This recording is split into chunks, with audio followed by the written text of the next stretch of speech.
maintenant un message du Parti communiste des États-Unis.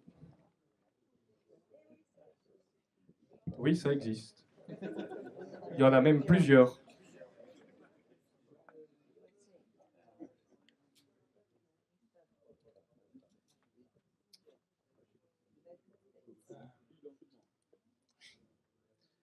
Le Parti des communistes des États-Unis, PCUSA, adresse ses chaleureuses salutations au pôle de Renaissance communiste en France à l'occasion du 20e anniversaire de sa création. En 2016, le PRCF a accueilli le premier congrès de notre parti avec un chaleureux message de solidarité. 8 ans plus tard, dans un contexte de désunion du mouvement communiste international et d'agressions impérialistes généralisées, le PCUSA souhaite rendre l'appareil au PRCF pour son soutien continu à notre parti. Alors que l'ancien monde de l'unipolarité impérialiste s'étiole et que le nouveau monde qui nous attend lutte pour naître, sachez que les camarades de l'autre côté de l'océan Atlantique, en Amérique du Nord, se tiennent à vos côtés contre toutes éventualités. Nous félicitons nos camarades du PRCF pour ces 20 ans de lutte et notre parti se réjouit de la lutte pour l'unité communiste internationale pour les 20 prochaines années. L'avenir apportera de nouvelles avancées à notre lutte de classe commune. Vive le PRCF, vive l'internationalisme prolétarien, vive l'amitié entre le PRCF et le PCUSA. Joseph Moorman.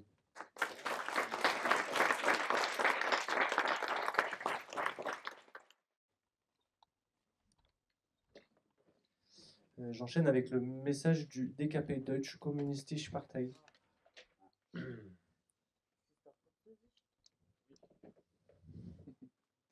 Chers camarades, nous vous adressons nos chaleureuses salutations à l'occasion de la manifestation marquant le 20e anniversaire de la création de votre organisation. Ces dernières années, les contacts entre notre parti et le vôtre se sont multipliés. Nous avons travaillé ensemble dans des contextes multilatéraux. L'agressivité croissante de l'impérialisme et le danger de guerre qui en résulte rendent cette coopération nécessaire, tout comme le fait qu'à long terme, seul un développement socialiste peut surmonter ce danger. Nous espérons que nous aurons l'occasion à l'avenir d'échanger et de discuter de nos positions. Nous vous souhaitons beaucoup de succès dans ce rassemblement ainsi que dans vos travaux futurs. Salutations communistes, Renate Kopp.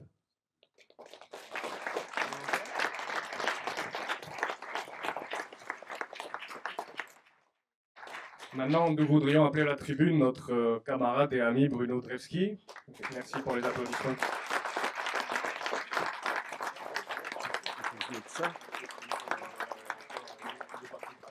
Ça va, ça va.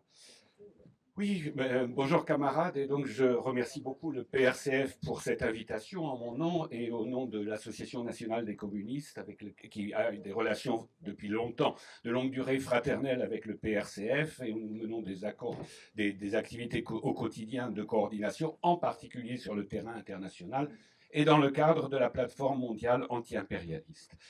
Tout cela vise à des convergences qui visent à la reconstitution d'un parti communiste en France qui soit révolutionnaire et anti-impérialiste dans une situation, en France en particulier, de fascisation et de militarisation grandissante, avec évidemment le danger de guerre mondiale exterministe qui se manifeste aujourd'hui par le fait que nous avons plus de 50 guerres dans le monde et que cette tragédie qui se passe donc un peu partout dans le monde est le résultat de la désintégration du camp de la paix en 1991 et de l'URSS, qui montre à quel point, quand il n'y a pas de camp de la paix, l'impérialisme devient de plus en plus agressif et mène à la guerre mondiale, ce contre quoi nous devons nous battre. Donc nous dénonçons bien entendu le bloc OTAN-Union européenne qui mène d'ores et déjà une guerre mondiale hybride et nous sommes particulièrement engagés dans le combat contre l'envoi d'armes en Israël et en Ukraine, et nous dénonçons donc les activités impérialistes de la France en Asie occidentale, en Europe orientale, en Asie orientale, en Afrique, parfois seule, parfois pour le compte de l'impérialisme états-unien.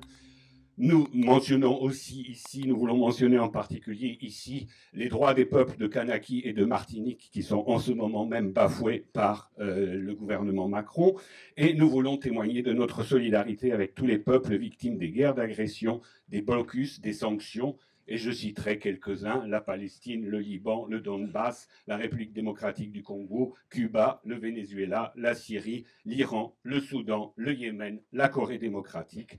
Tous ces pays et encore d'autres sont victimes des agressions de l'impérialisme et menacés dans leurs droits, dans le cadre de ce qu'on peut appeler déjà une guerre économique mondiale qui, à terme, peut mener à une troisième guerre mondiale ouverte.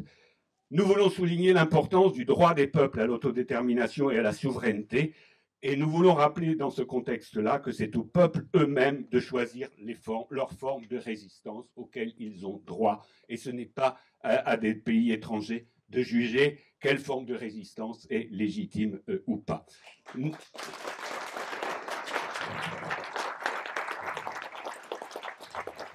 Nous voulons aussi souligner que comme alternative, il y a le droit au développement et un nouvel ordre économique mondial égalitaire. Et nous saluons à cet égard le rôle que Cuba a joué en 2023 à la tête du groupe des 77 plus la Chine pour la réaffirmation du nouvel ordre économique international qui a été adopté par l'ONU déjà dans les années 70 et oublié après la fin du camp de la paix et du camp du socialisme dans les années 1989-91. Donc nous saluons effectivement la réémergence de ce mouvement non aligné qui vise à présenter une alternative au capitalisme.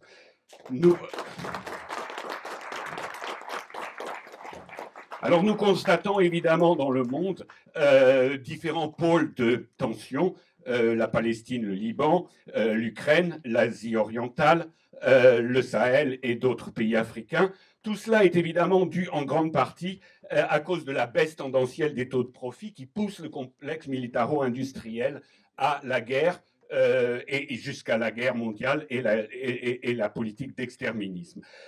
Nous voulons rappeler aussi, il me semble que c'est important de rappeler qu'il y a aussi dans le conflit en Palestine, en particulier et plus largement en Asie occidentale et Moyen-Orient, une question stratégique, c'est-à-dire que l'impérialisme ne soutient pas uniquement la guerre dans cette région du monde pour des raisons, disons, économiques.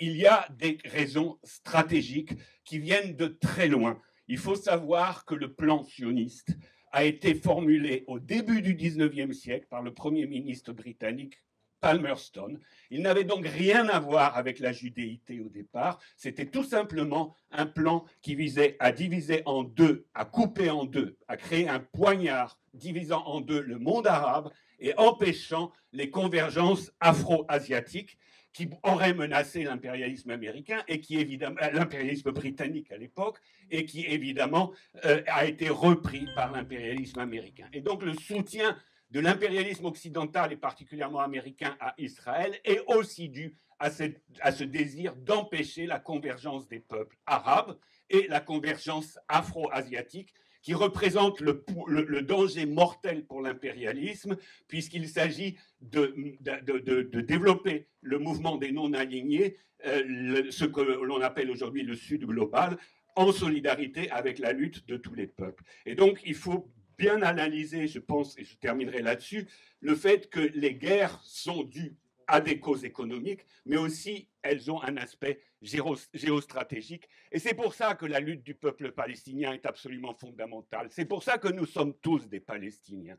Parce que si la Palestine gagne, alors c'est tous les peuples du monde qui seront libérés tôt ou tard. Il faut avoir cela en tête et c'est pour ça que nous devons être solidaires de la Palestine, du Liban et de l'ensemble des peuples arabes et de l'ensemble des peuples du Sud global pour un nouvel ordre économique mondial et contre la guerre, l'extermination et le génocide que nous constatons aujourd'hui au Moyen-Orient. Merci, camarades.